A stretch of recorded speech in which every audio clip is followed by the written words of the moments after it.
Bromo Seltzer and NBC bring you William Gargan, starring as Barry Craig, confidential investigator.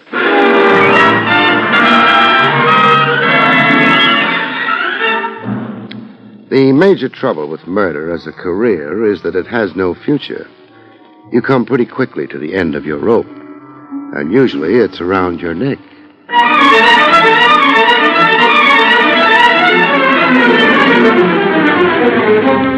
Bromo Seltzer, famous for fast relief of headache and upset stomach, and the National Broadcasting Company present William Gargan in another transcribed drama of mystery and adventure with America's #1 detective, Barry Craig, confidential investigator.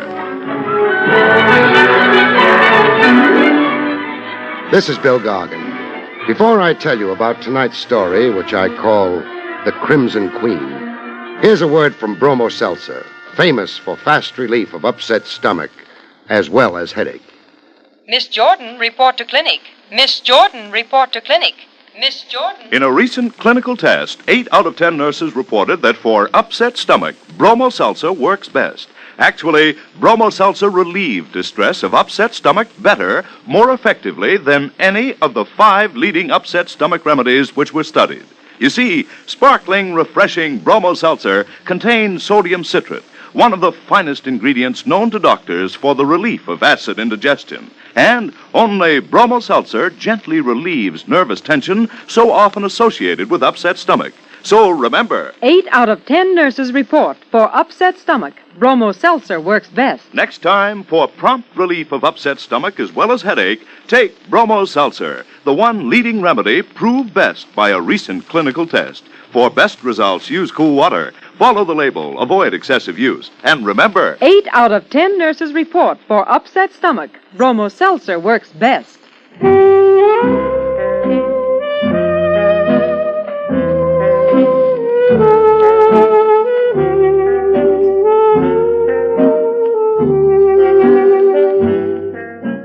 Barry Craig speaking.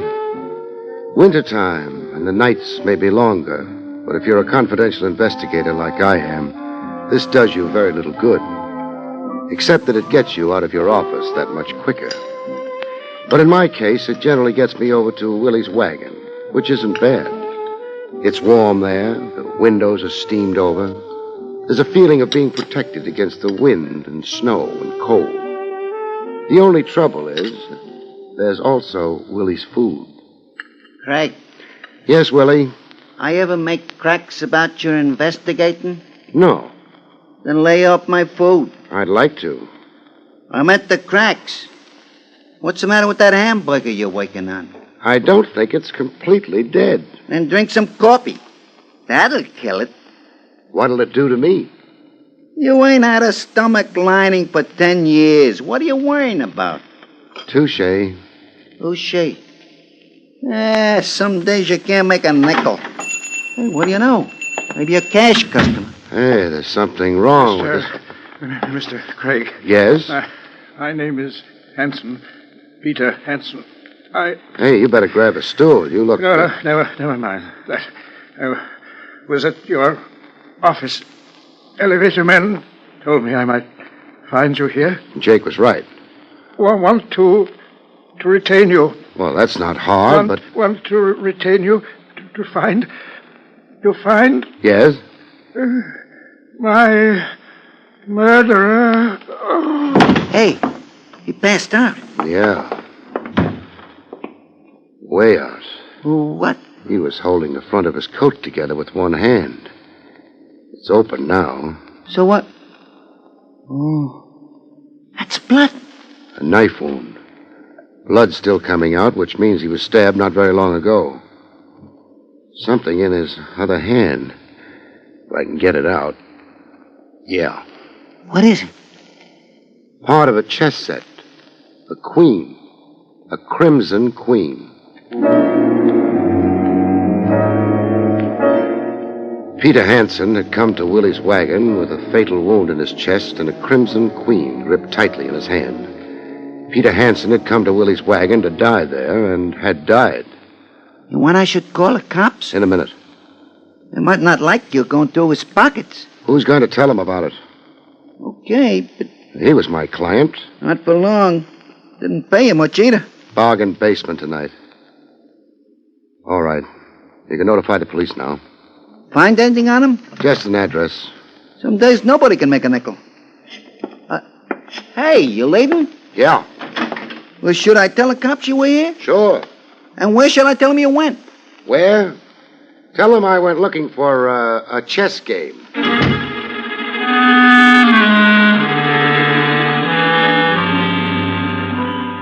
Peter Hanson's house ran to a barbered lawn, ivy on the walls, and a butler in the doorway. Good evening, sir. Good evening. You wish to see... Mr. Hanson. Come in, sir. Who shall I say is... Barry Craig. Very good, Mr. Craig. I'll tell Mr. Hanson you're here. Wait a minute. You're sure he's in? Oh, yes, sir. Mr. Hanson's in the study. Doing what? Playing chess, sir. I didn't like to call the butler a liar, so lowbred. On the other hand, I was pretty sure I hadn't been dreaming. I decided to be lowbred. You could be mistaken. Oh, no, sir. If you'll wait here... I'd get lonely. So let's go to the study together, huh? But... Or shall I try it all by myself? Very well. Yes, sir. That is... Lead the way. This is most... Sure it is. You just think harshly of me. Maybe that'll make you feel better. I don't know what Mr. Hanson will say. Funny, but I've got a feeling he won't say anything. That the door to the study? Yes, sir, I'll... No. You go back to the pantry or wherever it is butlers hang out. I couldn't... A brawl would be even worse, wouldn't it? I suppose so. What's your name? Groves, sir. Goodbye, Groves.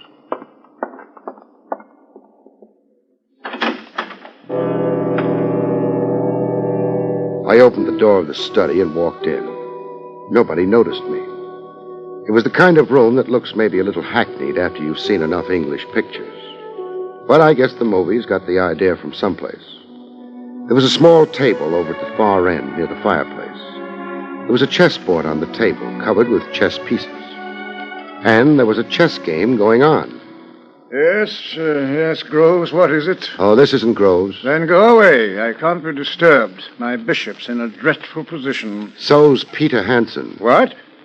Oh, you're not Groves. I already mentioned that. If you'd looked up from the board a little quicker. Who are you? Barry Craig. Groves had orders I not... canceled them. I threatened to start a brawl.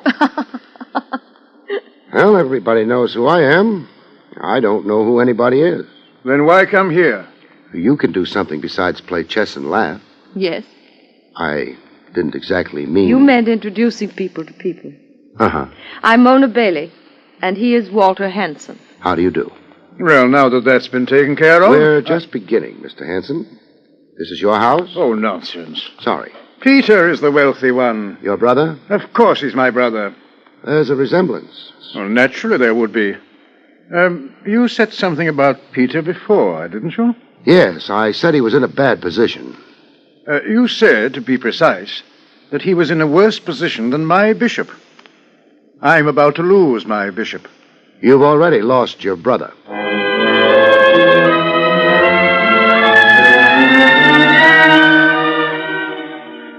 I tried hard to watch both Walter Hanson and the girl when I let that one go. I had some idea about analyzing the expressions on their faces. It didn't work.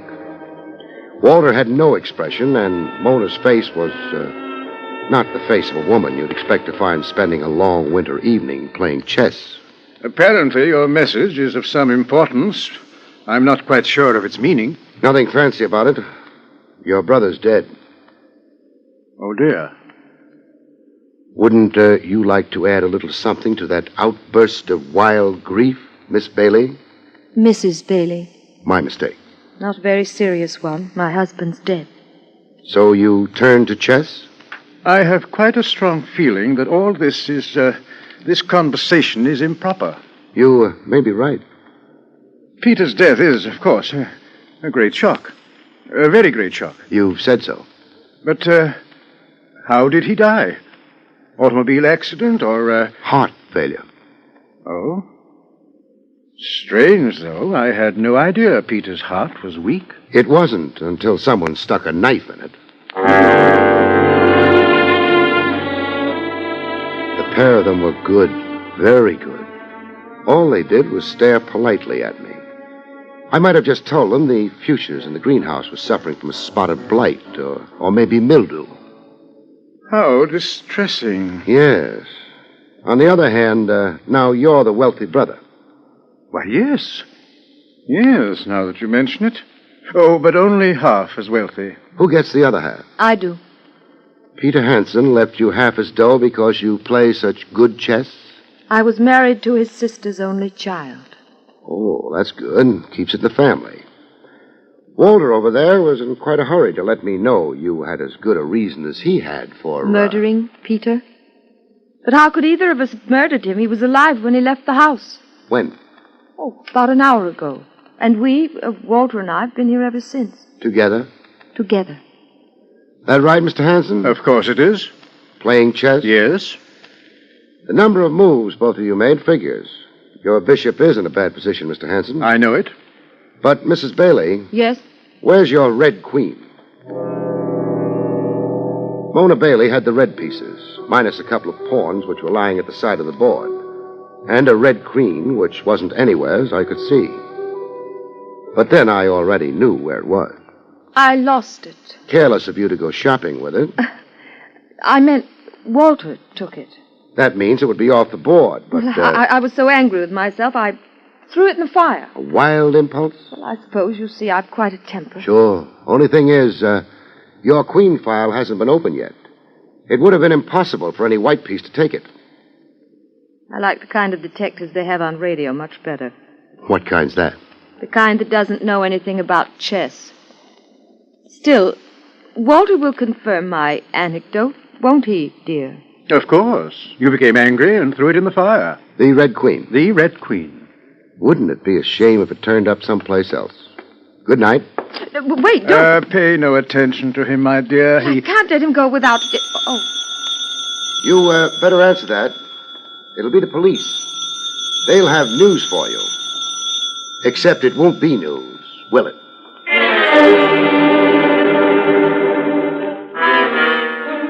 I left the study and went down the hall to the front door. Somewheres behind me, someone was answering a telephone, and someone else was slamming a door. I didn't pay attention.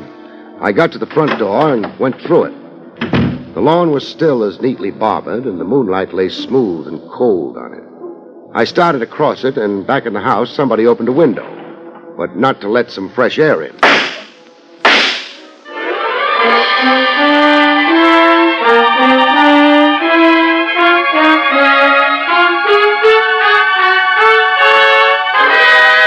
Back to Barry Craig in just a moment. In these uncertain times, it's hard to plan for the future. But more and more American girls are discovering a career that offers both opportunity and security. That career is in modern nursing. You may have old-fashioned ideas about the profession of nursing, and if you do, you owe it to yourself to find out just what this field offers you today. There are new and greater opportunities in this job now than ever before. Today's student nurse receives a valuable professional education, works with interesting and friendly associations. And when your training is completed, there are jobs waiting with airlines, with the Red Cross, in foreign service, with the armed forces, and in many industries. The demand for nurses is continually increasing.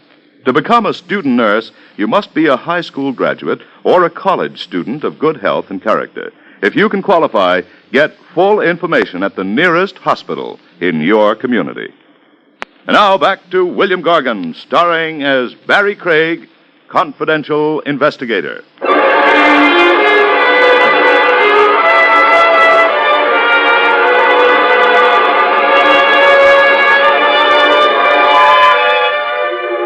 I'm not crazy about the great outdoors, but when you're being shot at, you've got room to move. I moved. That lawn had been overdone. The bushes at the edge looked like home, but home was far away. When I got there, the barrage gave up. I shot a look at the house, but the marksman hadn't put the lights on behind that open window. And at this distance, I couldn't tell which window it was. I thought for a minute of going back to the house and getting indignant. It was a very short minute. Then I started moving away from the house.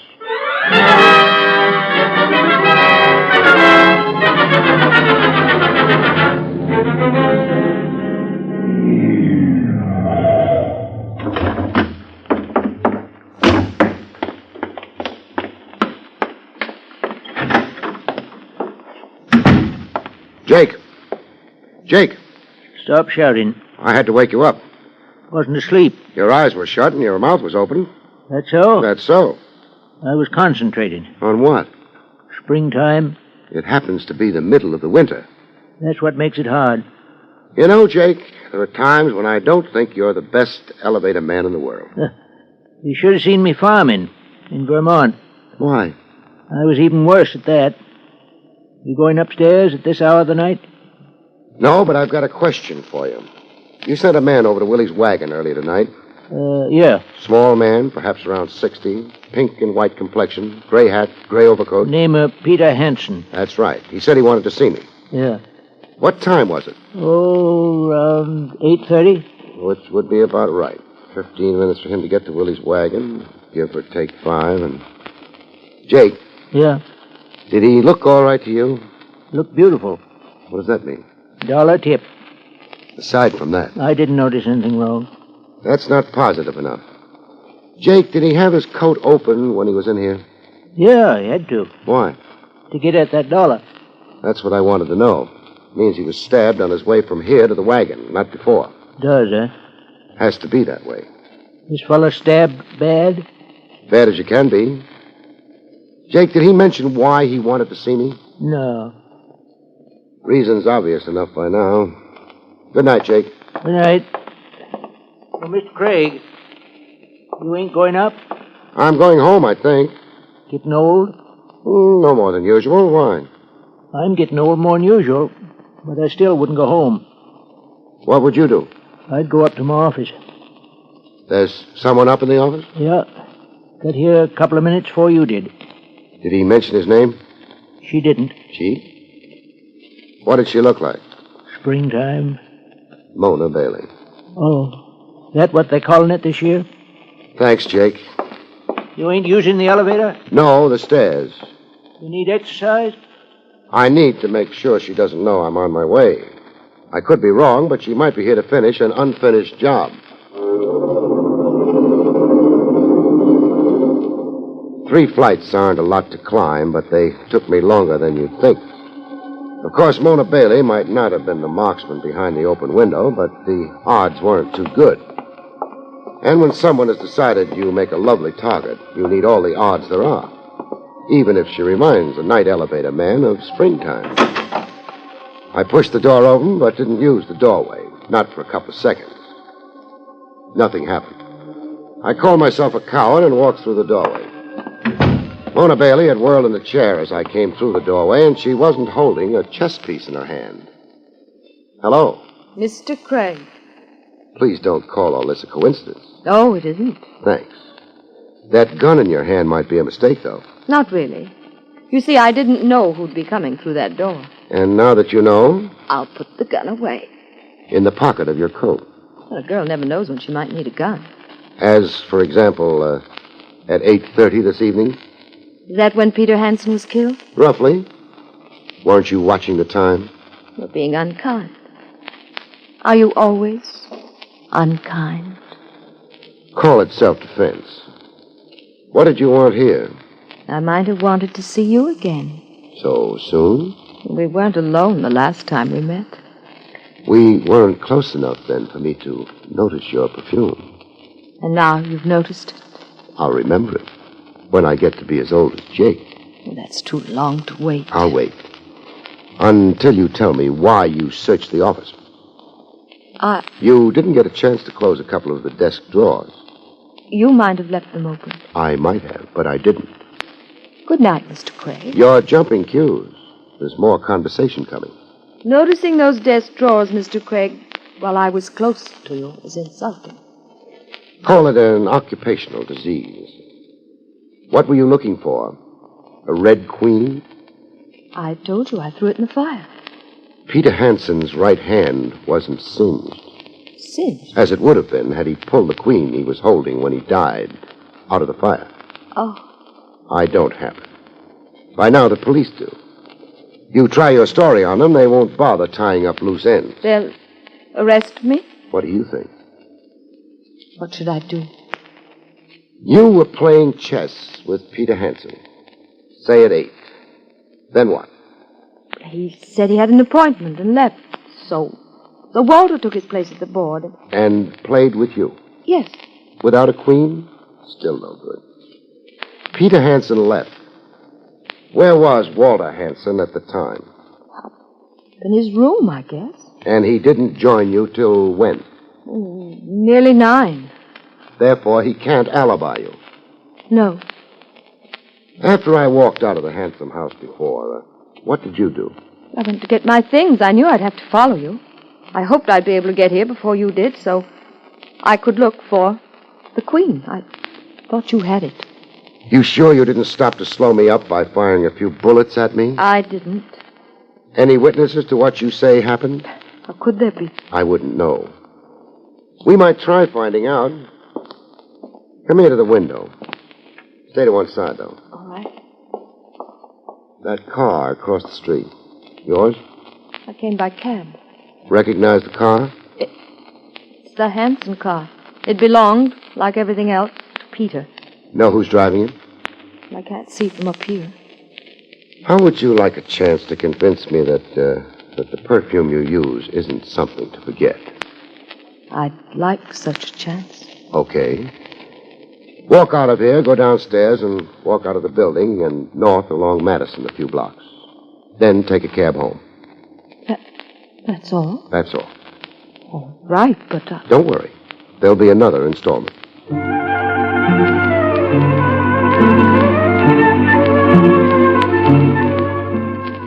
She used the elevator, I used the stairs. That let me get down to the lobby and behind a curtain before she made it. She went out of the building and walked north along Madison Avenue. The car on the opposite side of the street didn't move. That meant more work for me. The back alley was dark and cold.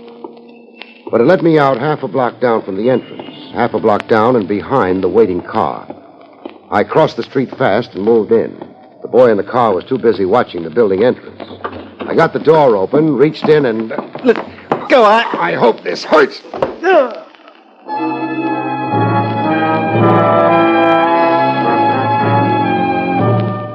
He lost interest for a while. I slid into the seat beside him and went through his pockets. I found the gun without any trouble. It was still faintly warm. I broke the gun and found 2 bullets left. He hadn't bothered reloading. Who? The butler, Groves, of course. Wake up. You can't stay in a coma forever, Groves. What? Oh. Mr. Craig. Mr. Craig. Don't bother reaching for anything. I've got the gun. Yes, sir. Think you're up to driving? Yes, sir. Then let's get started. Very well, sir. To the police, sir? Don't rush things. Let's make it the house first. You really should give your employers notice, shouldn't you?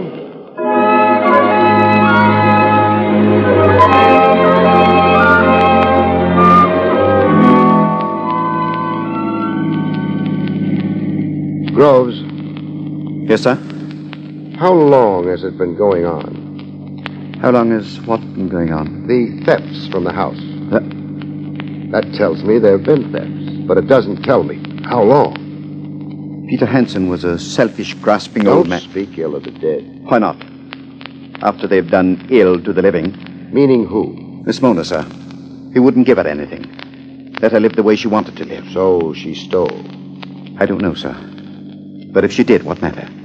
It was coming to her anyway, half of it, as soon as Mr. Hanson died. She should have been patient. I know it doesn't look good for her. I overheard back at the house, but... That's why you took those pot shots at me? Yes, sir. And why you were waiting outside the building. Okay. Groves, Peter Hanson was crazy about chess, wasn't he? Yes, sir. A man as rich as that would own a fine set. Ivory. Antique and expensive. He does, sir. You mean he did? The red queen I found in his hand was wood. So was the set it came from. I don't know, sir. I can guess. He found out tonight that someone had stolen the ivory set and substituted a wooden one for it. That's why he was coming to me with a specimen. He wanted me to trace it so he could prove who'd stolen the ivory set. Oh, you better stop. We're at the house.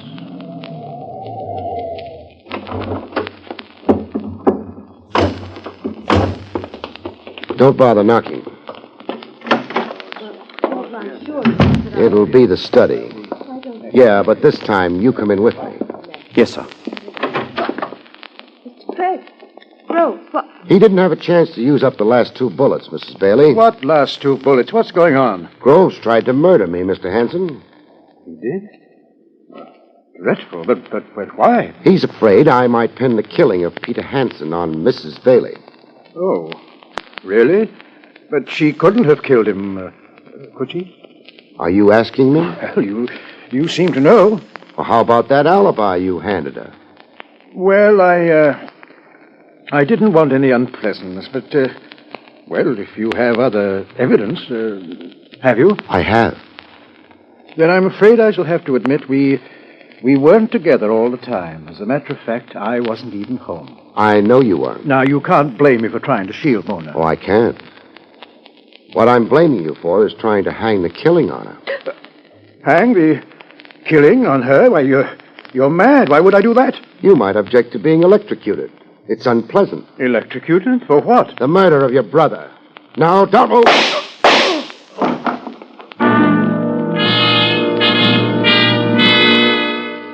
I got his arm before he could get at the gun he was carrying. It was only a flesh wound, but he was the sensitive type. He fainted. The police revived him. That would seem to be that. Yeah. You didn't really have any proof against him. He was anxious to tell me you were a suspect. In a hurry. He set up the alibi and made it look as though he were lying for your benefit. He didn't try very hard to make the lie sound good. Why? Because he didn't want it believed. That gave me enough to go on. I don't think it was nearly enough. Also, Yes, Barry. he wouldn't make anyone dream of the springtime.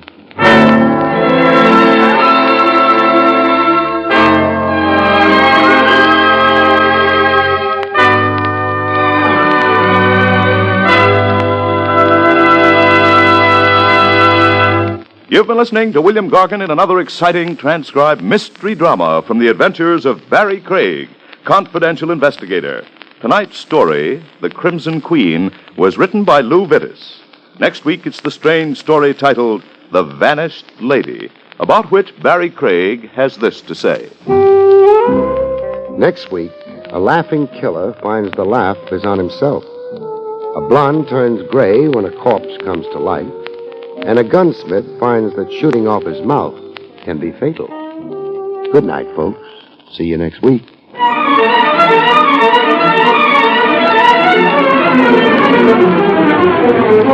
Bromo Seltzer, famous for fast relief of headache and upset stomach, and the National Broadcasting Company have presented Barry Craig, confidential investigator, starring William Gargan.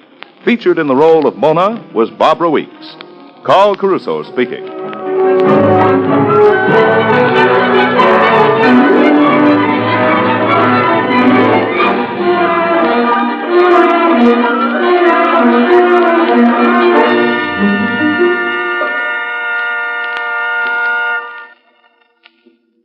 There's more to a child in an iron lung than meets the eye. Beside her is American sympathy. And these are the days that sympathy becomes action, as all America joins the 1953 March of Dimes. Your dimes and dollars, sent to your local March of Dimes headquarters today, promise all prisoners of polio a brighter tomorrow. This is NBC, the National Broadcasting Company.